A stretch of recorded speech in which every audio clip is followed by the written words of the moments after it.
seeing as we are reaching the end of the year, don't worry, we're not doing our lists this time round. They're coming up in a couple of weeks' time, our lists of the best gigs of the year, the best EPs and albums and moments and things and all that. However, we are going to touch upon 10 bands we would like to see releases from in 2020. Yep. Quickish.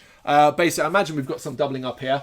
Yeah, I would imagine definitely that we'll both probably have the same first number one. Let's say Tourist of course. Yeah, they're basically a stalwart of every list that we do now. I think. It's like, I wonder if Tourist release music. I mean, I did say, and the only thing I like elaborate on it, I said it's almost like a joke now. Yeah, but it's kind of gone past the point of being ridiculous now, to the point where I'm actually quite annoyed about them as a band. Mm-hmm. It's making me dislike them as a band. Yeah. Now, which I know I'm not at that point where.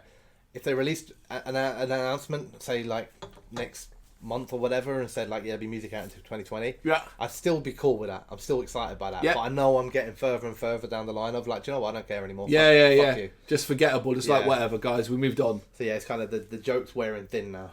Yep. Yeah. Do you have faith in them all? No, I don't, but only because I knew they were releasing music. Right, I looked and it's not 100% confirmed. Right. It's still just one of those, could be, they've still done some shows. So because of that, I was like, yep, faith no more. Yeah. Follow up the Soul Invictus would be very much appreciated. Yeah, no, I agree. I was the same as well. I tried wherever possible, and so I might be wrong in some of these, to try and keep it to bands that I didn't know that they were. Exactly music. The same, yeah. Some might be, but Yeah. So I'll go for my next one, which was Cradle. Okay. It's that time. It is what have I got down? It is 2017 Cryptorania. Was it really that long ago? So we're talking. It was the back end of it though. So you're talking about 2.5 years when we hit 2020, really. Yeah. Okay. And Hammer of the Witches was just 2 years before that. Okay. And what with them being like, or at least appearing quite energized and quite new members and all that sort of stuff. I can't imagine Danny sitting on his laurels for long. Yeah. So I'm hoping for a Cradle album maybe at the back end of the year. Interesting, yeah. I thought it was sooner than that. I thought it was actually last year. Yeah, 2017. It's amazing how time flies, honestly. Cool. Right, my next one's Conjurer. I would like to see Conjurer to continue what they did with Maya, which is obviously, get massive amount of attention, and rightfully so. It's been a little while now. I'd like to see them in 2020. Obviously, back end more than anything else, probably. But I'd like to see them follow that up and continue that whole rise through the ranks. Yep. Come on, Conjurer. Cool. Right. Controversial, maybe. Blind Guardian. Oh, right. I see why it's controversial. Yeah, okay. I enjoy Twilight Orchestra thing, whatever it is, but I don't see it as a Blind Guardian. Yeah. I see it as a side bit, little bit of a laugh. Yeah. In fact, I found I wasn't aware pre its release that there weren't going to be any guitars or anything like that. Mm-hmm. So when I first listened to it, I was quite disappointed in it all. Now after that, I can listen to it now and I can appreciate it for what it is, which is a very, very clever, very atmospheric, beautiful bit of music. Yeah. But it's not a Blind Guardian album. It isn't, yeah. So I'm hoping that it will be followed up next year with a proper Blind Guardian album. I had it, I deleted it, had it, deleted it, had deleted purely because of the Twilight Orchestra. I'm exactly the same as you. When it did come our way, it came via Nuclear Blast to us. And thankfully, I read up beforehand and understood exactly what it was. Yeah. It was almost like they had to do this. Yeah. The amount of time and years that have been put into trying to create this thing. It is a unique offering. There is Blind Guardian on one hand, but not the Blind Guardian you want. Interestingly, it's not when I this might not be the same on every music service, but if you see it on Apple Music and you search for Blind Guardian, there's Blind Guardian the band, and then there's Blind Guardian Twilight Orchestra. It's not classed as part of the band; it's classed as a separate thing. It is basically, what I did is I tried to discount that, and I said, well, in that case, Beyond the Red Mirror is the last album from Blind Guardian. That was 2015. So we're talking 5 years when we hit 2020. Yep, it's a perfectly legit shout. Yeah. Right, you're not gonna like this one, and it is pretty much confirmed based off the fact that they've released a new single, but they haven't actually said a new album's coming, so they're in there. But I would like to see a new Creeper album. Oh, yeah. Yes, please. Yes, please. Yeah. Obviously. When did the last one come out? That was about a year ago. 2017, I think. 2017, 2018. It's but it's tied in the fact, obviously, they did the whole disappearing act, and now they're back with a kind of different look. They've released their first single, which I don't mind. Is it a different style? Musically? No. Oh, it's just different. It's still Creeper. Here's the thing, right? And I should have really done this with Dan, really, as a separate video, but the whole Creeper Return thing kind of went really weird. Right. Because, they came out with a new name, even though their Twitter handle was still like a Creeper Cult UK. And then they did a show where they were under that new name. And then just out of the blue, it all just ended. And then they were back as Creep On thing. And suddenly there was a video. And like considering they kind of like waded back over how they left and disappearing, it all just sort of felt like, oh, is that it? Maybe it wasn't working out for them. They were like, I wondered if they got fucked over basically by the Motley Crue thing. Now I know that was a lot later, a couple of weeks later, but I wonder if like that sort of thing meant they were just like, you know what, or they realised they weren't getting the traction on social media, or they expected. I don't know. It's all very, very strange. But I want a new Creeper album just so I can, you know, Cool. Okay. Scar Symmetry for me next. Obviously, I'm a big fan. I like them a lot. Their last release, which was the Singularity Phase 1. Oh, so ages which ago, was isn't it? part of a trilogy of albums that was announced. And that was released in 2014. Oh, and then my God. there's a second phase of it called Zenithal, which was then quiet for a long time. Then it was announced it was going to come out in 2018, and it never came out. It was never announced it wasn't, it just never did. Then it was announced for 2019, and it also never came out. And then there were some band members left, and then some new people joined. And it's just been dead silent, so I'm just hoping that... You know, they're still active, they've still been touring and everything like that. It's not like that big of a problem. But whatever it is that's held this album up... Interesting. You know, there's now the rumour mill is going that like we're going to get potentially a 2020 release, but still no reason or understanding of why it hasn't come out yet. Yeah, that's really odd. It's got its album name, it's got a track list, it has had for, you know, a while. So unless there's like some backdoor kind of court cases or something like that. Yeah, that's really weird. Yeah. Okay, so cool. I'm hoping that will finally arrive.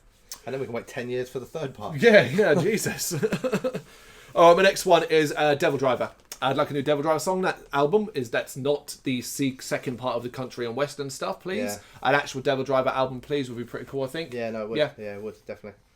All right, I'm going to go Alien Weaponry next. Oh, great shout. I didn't even consider them. I've got a couple bands like this on here where I thought, and I looked at it, and like 2 was only released, about 2 years ago. Yeah. When you get to 2020, you're talking 2.5 to 3 years, so it's a different thing. But this is only a debut, man. And like usually you don't wait forever to follow up a debut. Yeah, you got to be quick. I always kind of got the impression, like, I know Alien Weaponry are touring like mad still. Yeah. I don't think a day's gone by where they haven't been actually playing. You know, where you see on their social media posts where this is where we were last night, and the night before, and the night before. Yep. But I kind of always got the feeling that Alien Weaponry are quite well managed. You know, so I would imagine whoever's looking after them is very much aware. I believe it's family, isn't it? I believe so. Like, yeah. Are very much aware that, you know, getting to the 2-3 year part, you've got to get some music out there. You know, otherwise you quickly kind of get left behind. Yeah, absolutely. So yeah, fingers crossed we get some new Alien Weaponry. Yeah, it's a great shout. My next one is a proper non-starter, really. I'd be very actually surprised if we did get an album, particularly as we're talking about doing an anniversary tour for the debut. I would really, really be interested to see a new Down album, though. Yeah. But it looks like we're actually going to get, after these Selmo gigs, the last of them, it looks like we're going to get Nola as an anniversary thing. Yeah, because it was talk about Pepper Keenan being cool to come back and be part of it as well. Okay. So I doubt we'll actually get a Down album, but I think it would be cool, because I think Down 4, part 1 and 2 were the last. Yeah. And it was a good few years ago. Yeah, that was a while ago. Yeah. They were the EPs, weren't they? Yeah, EPs, 2 EPs split apart, yeah. So be cool getting Down. Dark Tranquility next for me.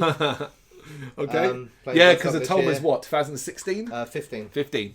Is it? Yeah, it's 15. I did write it down. Yeah, it's been 4 years. Wow. And they've been like during the summer and all that. They played a lot of festivals, all that right. sort of stuff. But then it's been quiet for a while now from their camp. And generally in my head is like when the band's toured Atoma, they did what you meant to do, right? The Atoma come out, did really well for the band. Yep. They toured it to death a couple of years, and like one after the other. Yeah. And then they went quiet for a year, which generally means they probably had a couple of months off. And then went in the studio. And now the festival announcements are coming out for next year and everything like that. I'd probably be quite willing to put like a substantial bet on that there's a new album in the works. Before August. I would. Yeah, what you've just described sounds so by the process. Yeah, exactly. Yeah. Right, my next one is who knows, but you never know. Fear Factory. I would like to see a new Fear Factory album in 2020. I'd like to see where Fear Factory sound. I'd like to see where they're at. Yeah. By a new album, just see what's Yeah. Yeah. No, I agree completely. So much so that I also have them on my list. Oh, okay, yeah. Said like, you know, we know that there's a new one due. We just don't know if it'll ever come out. Who knows? And I just like kind of like Genexus. I didn't realise this is another one. You go like, wow, that came out that long ago. Yeah. 2015. Jesus, already. So when we hit 2020, we're talking 5 years. Yeah. And it's not because the album's not there or not ready and all that. It's just a behind the scenes drama, isn't it? Yeah, that's what it seems to be. So I'm hopeful that they'll get through whatever the fucking problem is and get that album out next year. Cool. At which point it'll sound dated because it was due out. Yeah. Like, oh god, it was already recorded and written. All right, I'll go again then. Ghost Bath. Ghost Bath been very, very quiet for quite a while now. Very quiet. I don't really think they've been doing much in the way of tours either and things like that. Yeah. Love me some Ghost Bath. It'll be great to follow up the last album, Star Mourner. So that'll be cool. Another one I agree with. Oh, you had it as well? I've also got them in there. Oh, cool. Yeah, I think Star Mourner was 2017, wasn't it? So it's not ages ago. But like you said, it's been quiet, and it's been very quiet. Yeah. No news, no noise, no nothing. Mm-hmm. So yeah, I agree. Would like to see you. All right. Back to you. Considering that sort of trend, Mull. I don't know. They obviously Yord isn't like massively old either, but you know the fact that they kind of recently did the 2 EPs into one as well. You know, and to see them live, it's all the materials from them. I feel like, and they toured so fucking much as well. Really have. So it kind of feels like 2020 will be the year where they start writing. Whether they get it out by the end of 2020, possibly depends when they go in the studio. But I want a new Maul album. That's probably arguably, if it was, probably up there would be my number one, if I was putting them in order. Yeah. Degraded, Swedish melodic death metal band that I really like. Last album came out self-titled, although it was their 5th album in 2016, and I was really hoping that I would get something this year. But there hasn't even been a hint of it. No, not even a hint. Nothing at all. I mean, there's been some shows. Played Wacken twice. This is the 2nd year in a row that they've played there. Okay. So they're still very much active and all that. Yeah. But yeah, it's just been nothing. No like rumours, no nothing, just silence. But you know, we're getting to 6 years in 2020. Jesus. So you start thinking like, well, it's got to be around. It's got to be that time, isn't it? Surely. These Swedish melodic metal bands you follow, these all seem to be doing the same paths. Wankers. Yeah. I reckon I know you got one more, right? Yeah. I reckon I might know your last one. Might be no. Actually, it's too soon. No, it's too soon. It's too soon. It's way too soon. Yeah, it's too soon. Yeah, I just remembered when it came out. Although they did, strangely enough, announce the fact that they've got 12 tracks written in demo stage for the next album. The music will be coming soon, so it could actually come you never year. know then, yeah. All right, my last one. It's funny that this is my last one, considering what we talked about in this earlier in this podcast.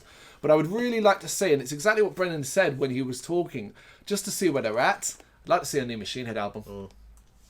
I did contemplate this one. Yeah. Hard.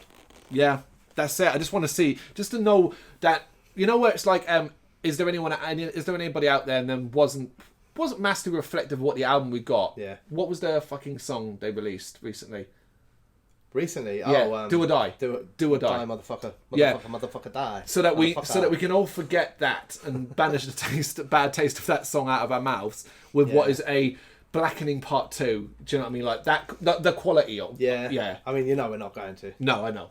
You know, that's I think that it's still like it's going to be in North America part of the tour next, and then they're back to Asia and Europe and all that by mid next year. But I'd like to. It doesn't mean that it doesn't have to be an album, does it? Even an EP. What I want to see, and this is what we haven't had from them yet, is a song to come out from the Machine Head camp that has had people like Vox interaction with it. Yeah. Because all that, even though they were announcing the band beforehand, that song was written like back in December. Yeah, it's a very Rob song. So, I mean, it's the big question mark on everyone's mind now is like, what influence are they going to have on? Yeah.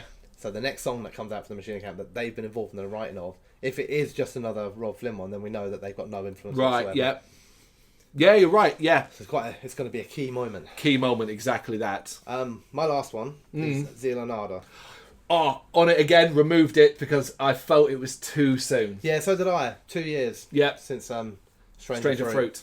But then I also felt like the same reason as Alien Weaponry, really, which was 2 years, and a few of the other bands, like Ghost Bath's 2 years, you know, where it was like, actually, Zealanada, they are still a new band. Yep. They're doing very well for themselves. From what I gather, frontman Manuel Gagno seems to be clued up and like be booking well and doing the right things.